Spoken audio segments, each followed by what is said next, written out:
Hello, everyone. Welcome to this expert series meeting with Solala Towler, presenting on the Dao of Tea. I'm Robert Coons, Vice Chair of Daoist Arts Organization International.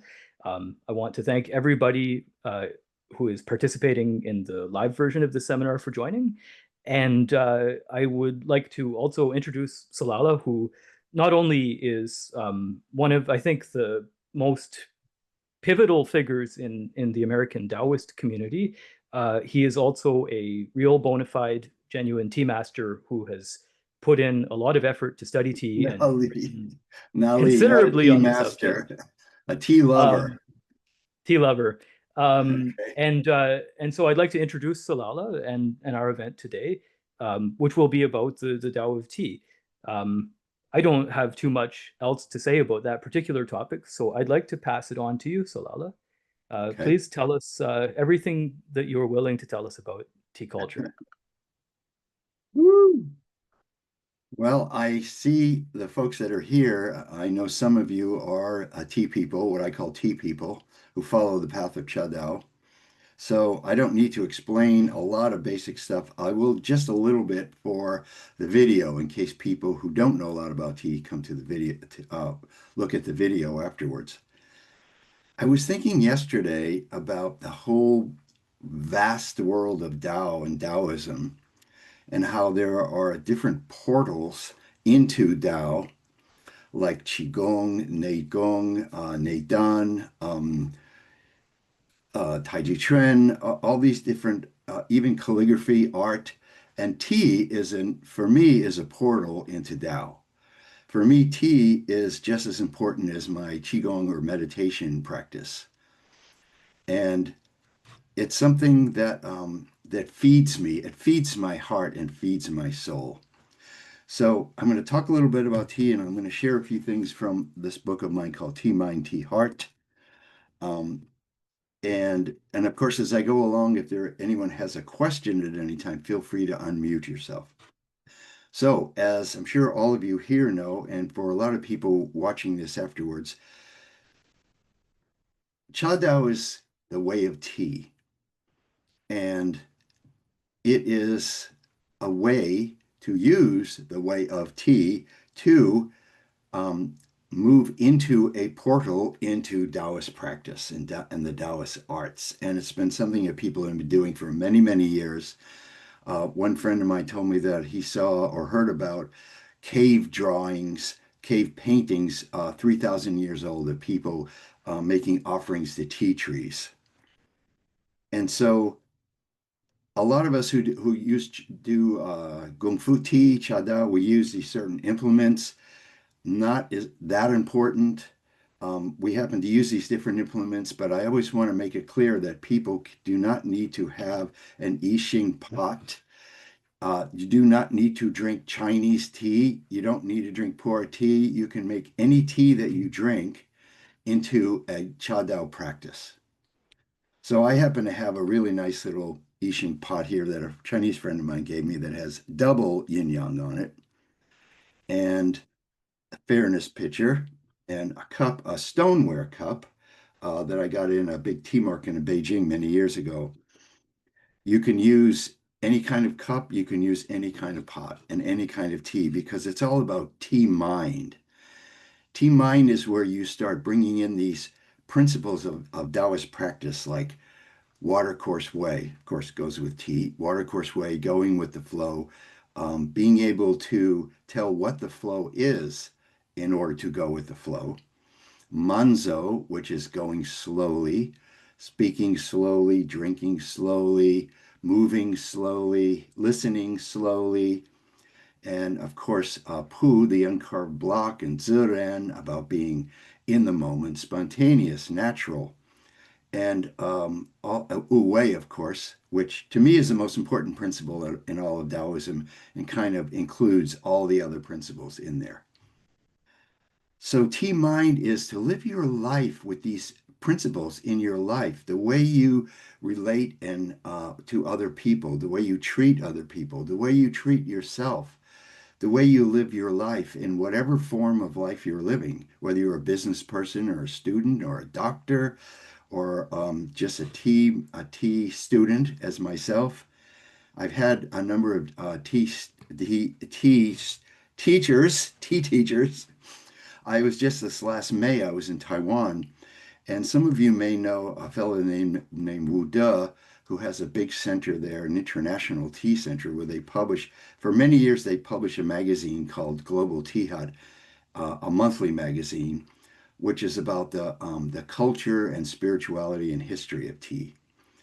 And I visited him and spent time with him and also one of his teachers, Master Tsai, and some other tea people. So it was really a great opportunity to spend some quality time with some of these people who have spent so much of their own quality time learning and serving and appreciating tea and the history of tea and all the wonderful, beautiful attributes of tea.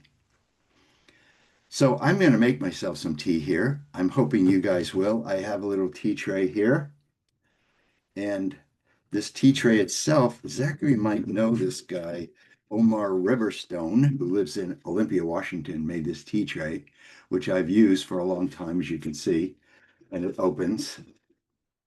When people come over, we invite people for tea. I have a tea room in my house where my partner Shanti and I have tea together most every day. And sometimes we invite friends over for tea and they think we're just going to come over and have a cup of English breakfast or something. And then we sit down and I start pouring water everywhere and I'm pouring tea into the pot and then pouring it out. And they're going, why aren't you drinking that? And what's going on? And we say, this whole Kung Fu tea kind of thing is fun because it's like tea play. And I had some much smaller cups and stuff, and my grandsons like to come over and play with my tea sets. It's like when you're a kid and you have those tiny little tea sets. So I have an I Ching pot here. I Ching is the the the utensil of choice with a lot of Chadao people because it's a special clay that's been used for tea implements for many hundreds of years. As a matter of fact, I learned recently that all the I Ching clay has been taken out now. There is no more. A lot of potters in China, of course, have big stores of I Ching clay, but eventually that'll be used up, and then these things will be that much more precious and probably expensive too. So I'm going to be drinking a tea here. This is a show pour tea from my friend Brian Curvis, who's married to a woman in the Bulong tribe in the Yunnan province, and her family have been tea people for generations. First, I'm going to pour some hot water into the teapot. Before I even start that, though, I want to share a little poem from this book, Tea Mind, Tea Heart. And this poem is called, well, let's look it up here in the chapter of paper. It's called Every Tea Should Be a Time of Celebration. So this kind of shows you my feeling, my attitude about the whole tea experience. When we drink tea or pin ming, we celebrate the magical transformation of leaf and water contained in the cup or bowl from which we drink. The tea leaves that appear so dead and dry, when paired with hot water, become transformed from dry, dead leaf to a living liqueur, connecting the drinker with the land that the tree or bush grew from, the hands that pick the bud and leaves and process them, a hard labor. The seller of the tea brings the tea to us, our own hands and mouth touching the tea, our spirits becoming calm and centered as we drink the magical brew. My light seems to have just turned off here for some reason. Oh well. So it is that we celebrate this coming together of hand and heart, of land and leaf, of sunlight and moonlight. We give thanks and praises for the opportunity and blessing of sharing ourselves with the ancient magic of water, earth, and sunlight, so bright, so life-giving. We celebrate the coming together of all these things, these gifts given freely of the earth and sky. And in this way, every tea becomes a celebration of gratitude and grace. So that's kind of my story of what I think about tea. I had a lot of fun with this book because I took a lot of photographs. I'm not a professional photographer, but I took photographs, some in China, some in my own backyard, of like this cup of tea, which is reflecting the sky and the tree above it, which is making kind of a living yin-yang symbol. So it was fun. Sometimes magic happened when I was taking these photos. And of course, some of them are from China as well. This one I show people, this is not actually a giant teapot. It is a fountain that is in Hangzhou, outside of Hangzhou, in the Lungjing village, where I usually go and get my Lungjing tea when I'm in China. So I'm going to pour some hot water into my teapot, rinsing it or showering it, I should say. And for those of you who don't know what this little bit of tea ceremony is, I'm just heating up the pot and I'm going to pour the hot water into the fairness pitcher.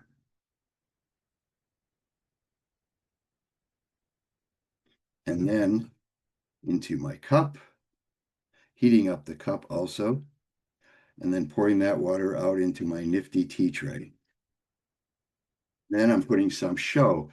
I still start my day with green tea, Lungjing kind of tea, and in the afternoon is when I'm drinking my pu'er tea. Now, for those of you who don't know, I know everyone here probably knows this, but in case someone watches this video and doesn't know about pu'er tea is a fermented black tea. And it's really its own, there's red tea, yellow tea, white tea, green tea, black tea, red tea, and pu'er tea is kind of its own thing. And what's wonderful about the pu'er tea is that it grows in trees, not in bushes. And way in the southwest part of China, Yunnan province, where a lot of the tribal people live, the Bulong people, the Yi people, and they're people who still have some of their animistic beliefs with this idea that everything that is alive has spirit, like the trees that the tea grows on. Some of these trees can grow to 1,000 years old, and their roots can grow hundreds of feet into the earth. So it brings up a lot of not only minerals and nutrition from the earth, but a lot of the yin energy of the earth. And of course, the leaves absorb the yang energy of the sun into their leaves. So it's a perfect mixture, really. And since it's fermented, it's also very good for digestion. If you have any kind of digestive issues. And because this pu'er tea is usually it comes in a brick. I just have some pieces here right now. But because it's in a brick, we allow the leaves to be rinsed and to be woken up. Because a lot of times when you get the cakes of pu'er, it's very tightly pressed leaves. So just letting them sit in hot water for a few moments opens the leaves up.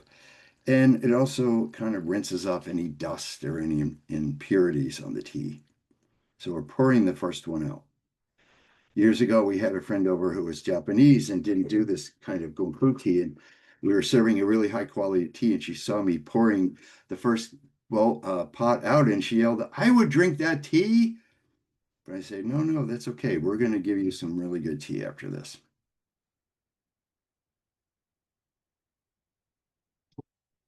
Okay, I'd like to share another little piece from this book now while that tea is doing its thing. And this is something a little bit what I was referring to earlier about principles of Taoism. This one is a little chapter on the 4 principles of Cha Dao. And especially like this photo, which was taken outside of my house on my deck with one of those leaves that you use for a strainer. The way of tea incorporates 4 important Taoist principles: Wu Wei, Pu Ziren, and of course, the watercourse way. Wu Wei means not forcing, not overextending, not pushing the river. It has to do with being sensitive to the moment at hand and doing only as much as is needed for that moment. Wu is involved when we're being sensitive to not only the tea we are brewing, but who we are brewing it for. Let me just pour this tea here. Well, give it a little. Each person's qi or personal energy is different. One person may love the taste of richly brewed shou pu'er, while someone else needs lightly steeped sheng pu'er. One person may enjoy the buzz from drinking a lot of strong oolong tea, while someone else needs to avoid caffeine at all costs and would be better off with a tea made of pu'er flowers or something like chrysanthemum tea. It is by applying the teaching of Wu that we allow magic to happen in our tea session. Filling the tea kettle, heating the water to the right temperature, filling the teapot with tea, filling the teacups with the right amount of tea, and drinking it. These are all examples of applying Wu to our tea sessions. Wu can also have the idea of going slowly. If we guzzle our tea or brew it in a hurried manner, we will not experience the tea and the tea session in an Wu way. Hu, or the uncarved block, is another important principle in Taoism. It means being natural, being real, being your authentic self, what the Taoists call Zhenren. In other words, don't try to show up your vast knowledge of tea every time you serve it. Don't be afraid to experiment with teas and tea serving. If you goof something up, own it, apologize, and move on. Humor is also a big part of Pu. Serving tea in an overly somber and serious manner will just make the whole experience that much more shallow. To go deep, we need to apply the principles of Wu and of being natural, offering ourselves in a very relaxed and informal manner. Tea ceremony should be enjoyable for everyone, the server as well as the guest. Of course, this does not mean being too loose and disrespectful of your guests and the plant medicine that you are serving. You're seeking a balance of enough structure and enough flow. It's like doing a Qigong practice or Tai Chi Chuan. You want to have a flow and you want to move some energy, bring some energy in, up, down, move some energy, and do it in a graceful a manner as possible. This involves an ongoing process of feeling into and listening to how the elements of a tea session are unfolding. An airplane pilot is always adjusting course as she flies. And pouring a tea session similarly asks that you be awake to the moment and respond appropriately for your best sensibilities. Tea ceremony can be as formal as Japanese tea ceremony, but in the Chinese Daoist style of tea ceremony is much less formal and more relaxed. So I'm going to pour this tea out now.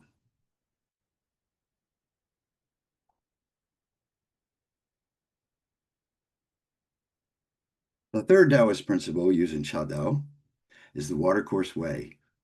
This has to do with creating an environment where the participants, even if it is just you, experience a feeling of flow with the tea ceremony. Moving from one tea to another, or even just brewing and drinking one tea, should not be done in a herky-jerky manner, but with a sense of grace and flow. We want to instill this flow into the rest of our life as well. We are all unique individuals, and we all have our own way of brewing, serving, and drinking tea. We also have our own expression and dance of Tao that we offer to the world. This is all well and good, especially when we're coming from our heart center, our Shen. Heartful tea is much more magical and healing than tea coming from your head. Taoists make a big distinction between head knowledge and belly knowledge, right? Lao Tzu in his book says, get out of your head and into your belly. Give up intellectual learning and you will have no more problems. He also says, be open to and understand all, being open to and understanding all things. Can you practice Wu? Can you grow the fruit without taking possession of it? Can you do the work without taking credit? Can you lead without dominating? This is called profound virtue, or De. And in another passage, he says, take this advice, know the plain and embrace simplicity. Reduce your sense of self and lessen your desire. Give up intellectual learning and you will have no worries. And one other important principle is that of ziren, which is sometimes translated as of itself so. It can refer to being spontaneous or to spontaneity itself. It can also mean transcendence. To really understand and express your own ziren is to follow the path of Wu Wei. This means being able to allow your tea session to be a unique expression of your own Tao, your own real or authentic self. In chapter 25, Lao Tzu says, Ren fa di fa tian, tian fa Dao, Dao fa ziren.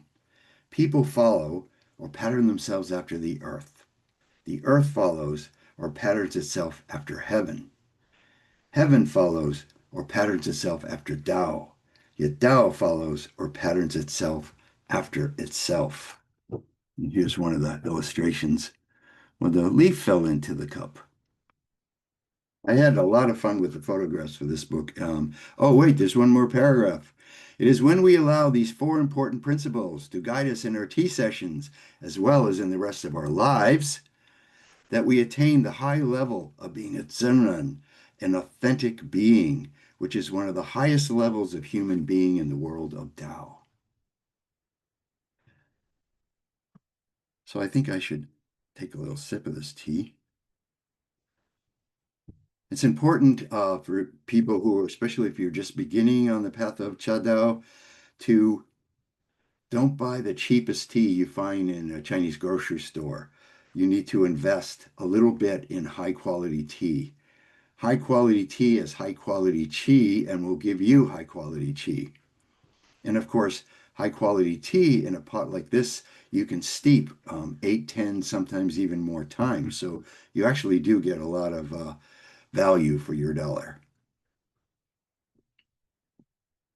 So any questions or comments of what I've been talking about so far? Everybody's good out there? I'm going to be taking a group to Taiwan in next October for a tea journey. We'll be meeting with tea masters, there's a lot of really cool tea houses there. The Japanese ran Taiwan for quite a while and they left after the end of the Second World War. And a lot of the old traditional Japanese houses have been made into tea houses now. So there's some really wonderful places that you can go and have tea. And we'll be going up to Anlishan up in the mountains where they grow tea and meeting with some of my tea master friends there. And all that's on my website, which we'll probably talk about at the very end. Okay, so so one of my teachers, Wu Shen, talks about this phrase, and I have this calligraphy across one of those horizontal pieces of calligraphy that was done by a Chinese friend of mine in my tea room that says Pin Ming Lung Dao, and I copied it to put it in this book, and that's the characters. Pin Ming Lung Dao means savor tea, discuss Dao. So pin, as many of you know, to drink tea in Chinese you would say he cha, but pin means savoring the tea, which is different even than just drinking the tea slowly.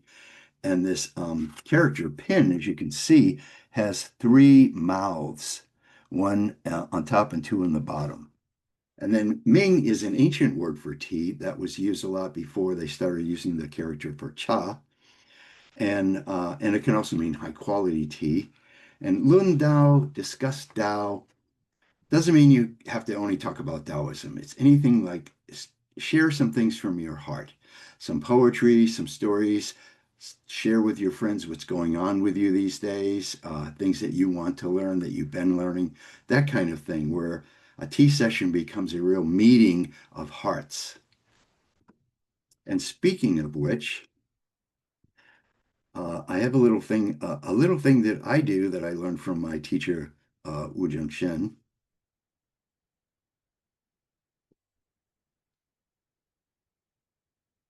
which is Wow, it seems like it was right there at the beginning of the book, and now it's taking me all the way to the end. Okay, 57.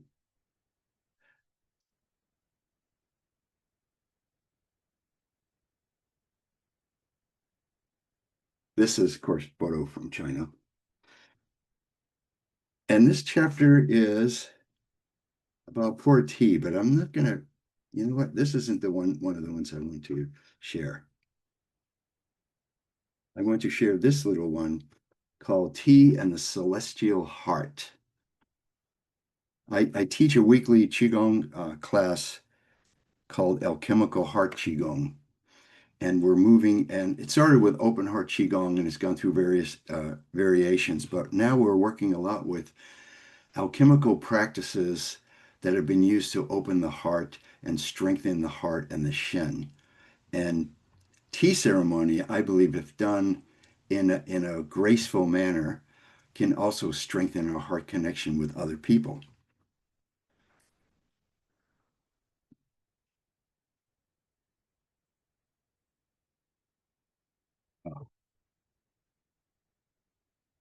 How can drinking a cup of water infused with a few tea leaves become a spiritual practice? As in all spiritual practices, it is what we bring to the tea drinking that makes it into a spiritual experience. It is when we bring our whole selves, all of our emotions, thoughts, and aspirations, and allow our chi body to interact with the chi body of the tea, that the simple act of tea drinking becomes something more, something deep and precious, something uplifting yet rooting. It is when we bring our full consciousness to the tea ceremony that it becomes more than just drinking tea. It becomes a pathway to higher levels of understanding of the world around and within us, of our own interaction with and connection to the natural world of plant medicine. Here we go. Of course, sometimes we're just casually drinking tea. We may be doing something else like writing a book on tea while we're drinking tea, which is what I did when I wrote this book. At such times, we may just brew the tea and drink it without a lot of ceremony. But even this time of drinking tea in a simple and informal way can be deeply uplifting and satisfying. Tea drinking and tea ceremony have been around for thousands of years. It's a big part of both Zen and Taoism. There's even an old saying in Zen that says you cannot know the taste of Zen without knowing the taste of tea. In Taoism, we believe that one has to have a healthy body and mind to go into deep levels of spiritual cultivation. If we're unhealthy, if our energy is chronically low, if our thought processes are cloudy and our emotions are unbalanced, it's very difficult to enter into the deep levels of spiritual cultivation involved in Neidan or internal alchemy practices. So the ancient teachers created what was called yang sheng, nourishing life practices. Nowadays, we use the term Qigong or Daoist for these practices, but Qigong, the term Qigong only started being used around the 1960s. So originally Yangsheng, nourishing life, which was these Daoist practices and what we think of as Qigong and meditation. Um, just as in India, where the ancient yoga practices were developed so that people could strengthen their body and energy, what they call prana systems, so they could reach deep levels of spiritual work, Qigong is a way to become stronger and healthier in our minds and emotions, as well as our qi. The term Qigong, well, let's see, I'm going to move along here. In Taoist practice, we talk about something called Tian Xin, or celestial heart, sometimes called the heart of heaven and earth. It is that special space between movement and stillness. We can think of it as winter solstice, when the darkness of winter is giving way to the light of spring. We can also envision it in our lower dantian, where the light of true yang, chun yang, is produced in our Neidana meditation practice. We can also envision it as that point where we come into form out of formlessness and back again. It is also that point where enlightenment is created out of delusion. It is our cultivation practices that create this transformation from ignorance to wisdom, from delusion to complete understanding. Each of us has this place, this celestial heart within us. But like that still small voice within, it gets layered over by acculturation, confused belief systems, and so-called education. Yet if we can go beyond these obstacles, we can perhaps glimpse something powerful and transcendent within us. Meditation is helpful for this. Qigong is helpful for this. Tea also can be a pathway back to source, source with a capital S, back to the beginningless beginning, what the ancients called Dao. It is when we bring our open heart and open mind to the tea ceremony that we can perhaps perceive something, some spiritual understanding, some new way of looking at and experiencing the world around us, as well as the world within us. This, as with all important practices, takes time, takes being patient and honest with ourselves, takes leaving our ego at the door. We may be a tea master in our own way, but when we sit in ceremony with someone else leading, we are open to learning something new, something precious. When we share tea moments with others, even if they do not have a lot of experience with Cha Dao, there's often something we can learn or at least enjoy. It is not about being a tea snob, thinking we know so much that we are a, quote, master. In ancient times, tea sometimes was called old grandmother. And like a loving grandmother, tea is always ready to embrace us in her all-encompassing arms, open to her embrace. And I have one other thing. I think I have it here. This was a fun photo too. That was just taken in my backyard.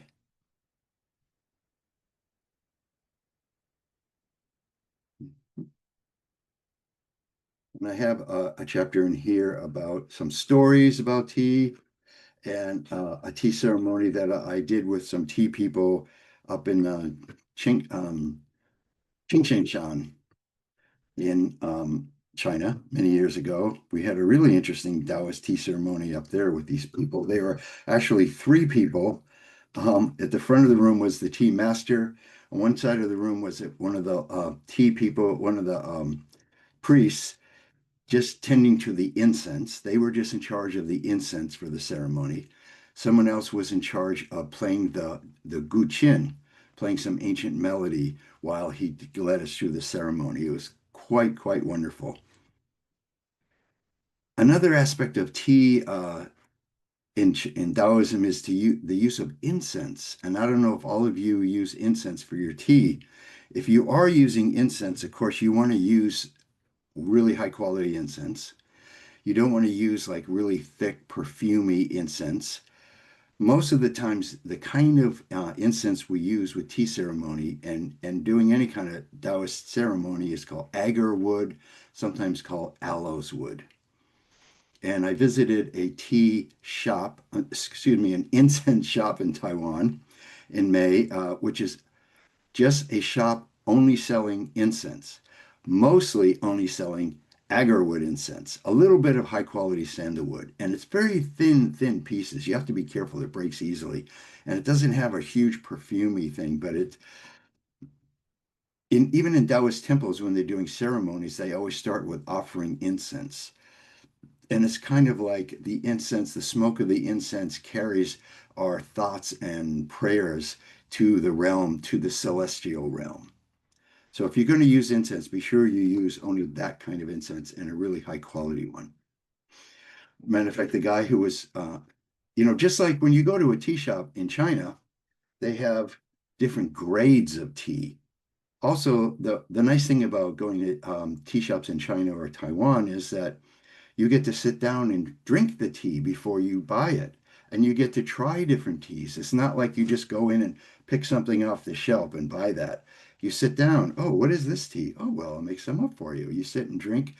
And the last time I was in Taiwan, uh, this guy served me this tea that I had never had before called Liu Bao, which is a black fermented black tea, more black tea than a pour. And the tea he served me was 40 years old. And it was not expensive. It wasn't like a 40-year-old pour, which would be very, very expensive. Um, and it's a really magical tea. So I would suggest if you're going to experiment with Liu Bao tea to try to get it at as aged as possible because it changes the whole experience of the tea. So I'm looking for this one part here that I wanted to share. There has a little bit of the tea ceremony that I do when I'm doing like a public tea ceremony or we're having people over for tea. And it's a little bit of a Daoist tea ceremony. Oh, that's not it. That's the tea ceremony. Here, I'll show you this was the master in the Qing mountain sitting in front of this great painting of Dao there. Okay, I was trying to be totally prepared here. But let's see. Now I need to, which one it is.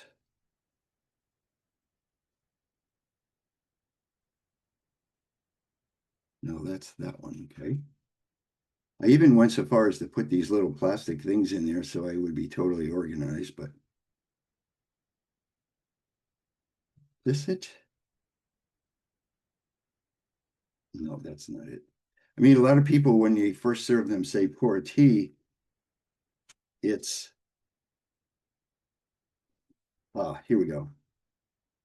It's strange for them to see this big, hard mass that looks like some really old, dried leaves. And you think, that's what we're going to drink? And especially if you say, well, this is a really high quality pour tea. It's like 20 years old or perhaps even longer. And they're like, oh, really? Because in the West, we don't think about drinking tea that's very old.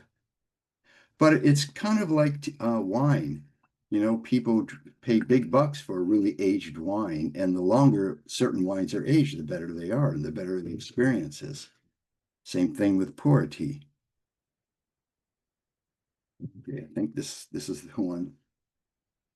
And this is an interesting form, ancient form of the Taiji symbol, more of a spiral. And I took this picture on a wall of a temple in Wudong Mountains. I love this spiral idea of Taiji, of the Taiji symbol. So this is a little, if somebody wanted to, especially if they were just getting used to doing a tea ceremony for other people or just friends, this is a little guided session, and I'm calling it a tea meditation. Sit in front of your tea table or on the earth or by a brook, a river, a lake, a waterfall, something about doing tea outdoors that's really special. Empty your mind of all running, babbling thoughts, plans, desires. Listen deeply to the sounds of the water bubbling away in the tea kettle. Feel a sense of gratitude, spaciousness, and delight. Pay a little attention to the teapot. Pick it up and fill your hands and eyes with it. Notice its color, shape, weight, and the smoothness or roughness of its glaze. Next, fill your teapot pot with hot bubbling water. Pour a little over the top and sides as well. Now sit for a moment or two and let the pot heat up. Then pour the water into your cup or cups, or if you're using a fairness pitcher. Let that sit for a moment or two. Then pour the water out onto your tea table or the earth or into a bowl. You know, it's important to know that you don't need I Ching, you don't need all this fancy teaware. If you just have a bowl and a regular teapot, you can do this whole thing with that. Now fill the bottom of the teapot with tea leaves. Sit a moment or so before you pour in the hot water. Take the time to smell the leaves, letting their fragrance and qi into your own being. Give thanks for these leaves, grown and harvested and processed in a far-off place and brought to you. These leaves that grew from the earth onto the branches of the trees or bushes, up always toward the sun, leaves with the light of the sun and the coolness of the rain. These trees especially that burrow down so far into the earth, sometimes hundreds of feet, pulling up from the earth all the good yin richness they need to sustain themselves and grow toward the yang light of the sun. They'll pour the hot water into the teapot, holding the kettle up on high. This is one of the ways we do it. We hold the teapot up and pour from up above, so that the steady stream of water is enriched with oxygen and environmental qi. Watch the water fall gently on the leaves of the tea until it fills the teapot. Close the lid and pour a little more water over the top of the pot, bathing it with heat, enveloping the teapot in a hot bath. Now sit a moment or two. The hot water is waking up the leaves and washing away any impurities. Then pour out this first steeping and pour more hot water onto the leaves. Pause and let the alchemy of leaves and hot water yield the rich liqueur of tea. It's kind of a alchemical transformation that happens, especially when you have these really dried, hard bricks of pura tea and you break it up and then you put it in the pot and add hot water and it just transforms into this magical brew every time. Now pour the tea into the cups, slowly, gently. Sit quietly and patiently while the tea cools enough to drink. Pick up the cup with your first finger and thumb, with your ring finger under it to support it, and hold it in front of your heart center, in front of your Shen. This is what we do when we first, if you're serving more than one tea, you don't do this with every pouring, but if you're serving more than one tea, we tend to do this with each new tea. So we're holding it in front of our heart. We're connecting the cha chi of the tea with the chi of our own heart center. This is just a very small ceremony that I do from my tea lineage. Feel the chi of the tea as it flows into and converses with your heart center. Hold the cup up a little and hold it up to the light, admiring the color of the tea against the color of the cup, which is why it doesn't show so much on this one, but you can see. Sometimes when I'm doing a public tea, I have these little glass cups that really show the color of the tea. Okay, so we're looking at the color of the tea, and here we're engaging with your eyes, which in turns engages with your heart center, because the eyes open from the heart. This is also called the middle dantian. This is our spiritual center, as well as the place of cognitive thought, of memory and dreams. So we have one of the three treasures. Our Shen is what gives us consciousness, what makes us human. It gives our lives meaning and links us with our divine source. It resides in our heart and can be seen through our eyes, the windows of the soul. Next, smell the tea, letting the good deep plant smell fill your nose and senses. This engages the chi of your body and being. Chi, of course, is a life force that fills every living thing. People, plants, animals, rocks, mountains, rivers, oceans. It protects us from outside evils or pathogens, holds our lungs and organs in place, keeps our heart beating and our lungs moving. It breaks down the food we eat and the water we drink and extracts what our body needs to keep moving, to keep breathing, to keep living. Qi is the basic life force, energy, prana. It is what animates us, what gives us life. It warms and directs all our movements. It runs in pathways or meridians throughout our body. It is what the acupuncturist accesses with her needles, or the healing energy we access ourselves in our Qigong practice. Now we taste the tea. This is going to be connecting to our Jing body. Take 3 small sips. The first sip, the first taste with the tip of your tongue, the second with the middle of your tongue, and the third with the back of your tongue. This connects with our Jing, or prenatal qi, what we receive from our parents at conception. Said to be stored in our kidneys. It is our constitutional energy, our sexual energy. It regulates our hormonal and reproductive system, controls our growth through life, and regulates our central nervous system. And sometimes it's interesting, tasting it with different parts of your tongue gives you different flavors. These three, Shen, Qi, and Jing, are called the three treasures, Sanbao, or the three fundamental substances, the three doorways into another realm, the three pathways back to source, to Tao. And now, after the first three sips, continue to pour and drink and share your heart song with your guests or with your own sacred self. Keep in mind/heart, which is the same thing in Daoist, that you are partaking of a gracious gift, a sacred offering from the plant world, the sharing of form and energy, this freely given gift of taste and touch. And as you drink your tea, smile into your cup. Feel as if the tea was tasting you, a coming together and commingling of plant and human. Take all the time you need to be fully present with the tea and your guests or just your own simple self. Take all the time you need to allow yourself to move out of time and into the timeless time. Enjoy the tea, enjoy your guests, enjoy being alone with tea. Give thanks for the gifts of the tea spirit, and remember, with gratitude comes grace. How are we doing for time? The very last thing in the book is a very famous tea poem written in Tang Dynasty that's in the shape of a pyramid. And it's called Tea called Tea by Yuan Zhen from the Tang Dynasty.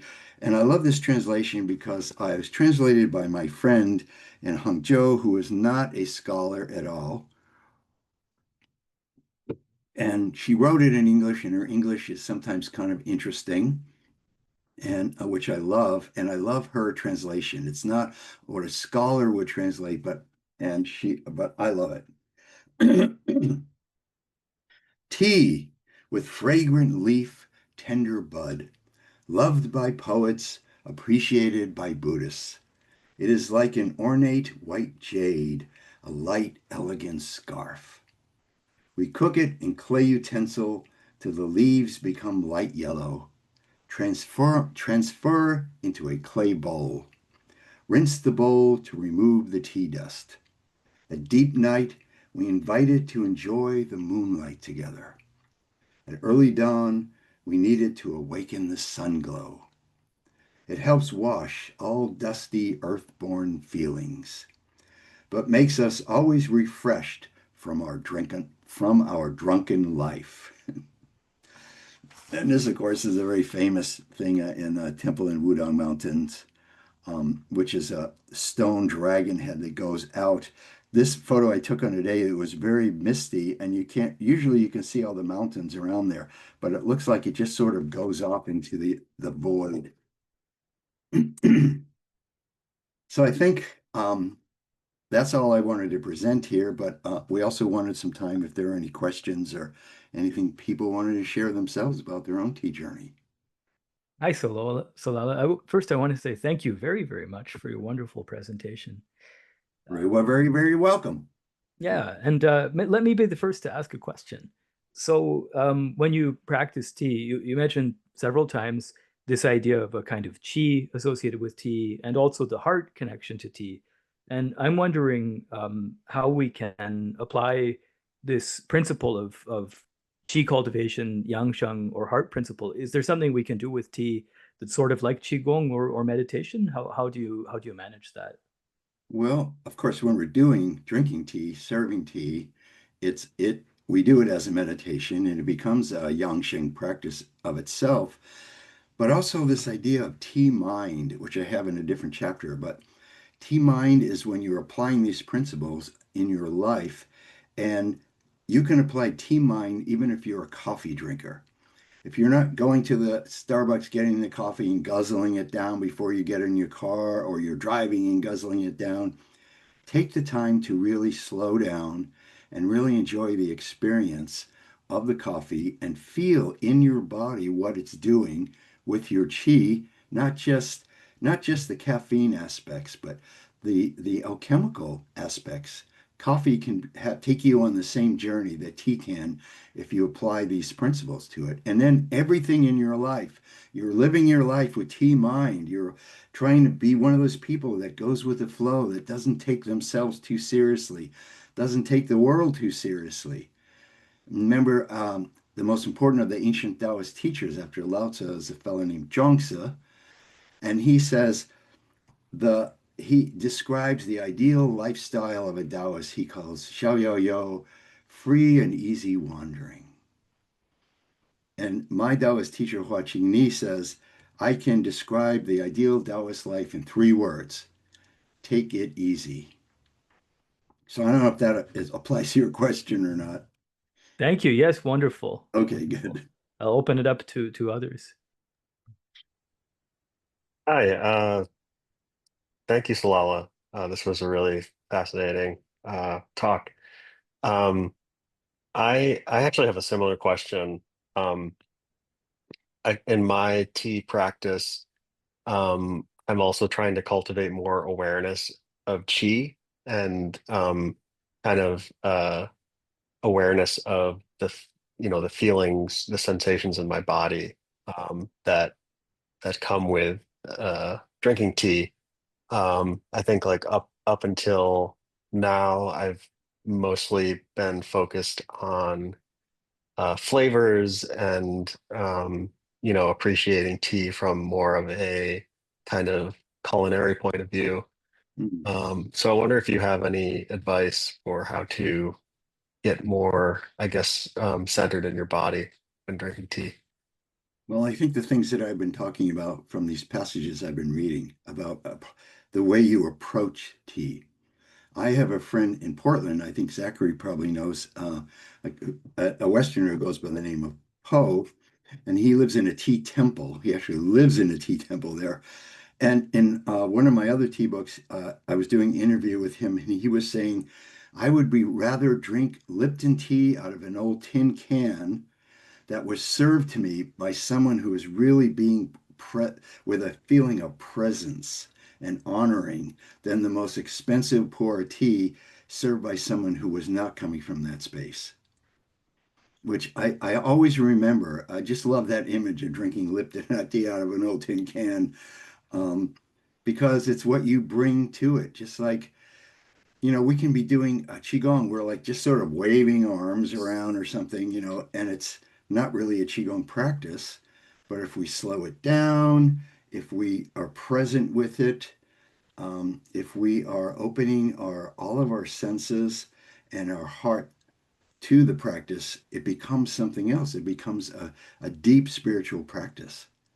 So not that you have to go through a whole ceremony every time you're drinking tea, but I think if you start bringing that idea, the same feeling that you bring to your Qigong or Tai Chi Chuan practice, to your tea, or to food that you eat, or anytime you're sharing anything with anyone, it goes up another level. And also, Joel, I want to say I love that thing on your wall of the Beatles there. Yeah, I remember. Thank Oh, you. there's John talking on the phone. That's a very famous photograph. Yeah, that's from the Inside of the White album. Right. Which they wrote most of those songs in Rishikesh when they were in a retreat with a Hindu yogi there. That's what inspired them to write all those songs. So it's also, they were spending hours of every day meditating, eating really clean food, and they had guitars with them and they wrote like so many songs, they had to put out a double album. There you go. It all connects back. Thank you. Sure, you're very welcome.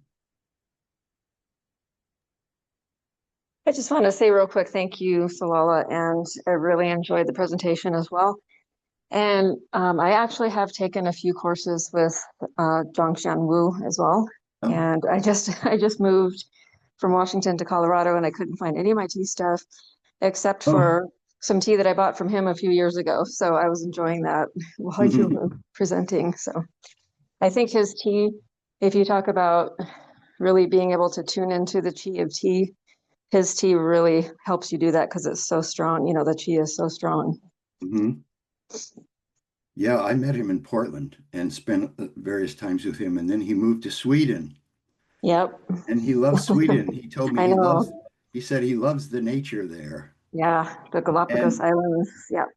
yeah, I've never been there. He's apparently is he's learning how to speak Swedish, he has a very thick Chinese accent, I and know. he told me it's very comical when she hears him practicing his Swedish with his Chinese accent. He's great. He's great. Yeah. I'd never had a chance to, when I was in Washington, never had a chance to learn from him personally, but I was able to do some, Zoom courses with him, which was great, and a few on tea. Mhm. So thank you for sharing that Yeah. with us. And also I mentioned Wu De from Oregon. It's called the Global Tea Hut. They have a website, Yes, and I'm you familiar can, with him. and those of you who don't know, you can look at all their old issues for free. They have courses, they have super high quality organic tea, and it's a really great resource for everything tea. And I was able to go visit there a couple of times now. Yeah, that's been my dream to buy some tea from them. I just, for some reason, I haven't done it yet, but I'm inspired to now. So thank you. Well, if you come on my tea retreat in next October, I'll be going to Taiwan and visiting Maybe, different yeah, tea masters there, and maybe I going can up do into the that. mountains and things like that too, That as sounds well as heavenly. temples. Yeah. Thank you.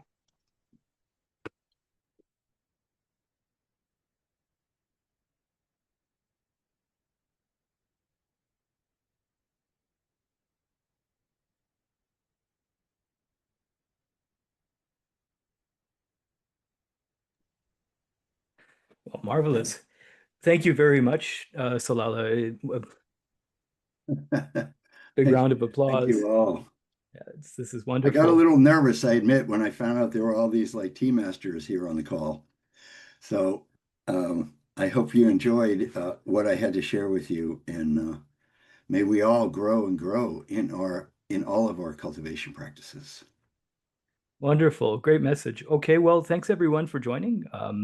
It's been wonderful to have you here. And I will look forward, Solala, to seeing you again in the not too distant future, and also all of you, I hope. May I mention my website, Yes, absolutely.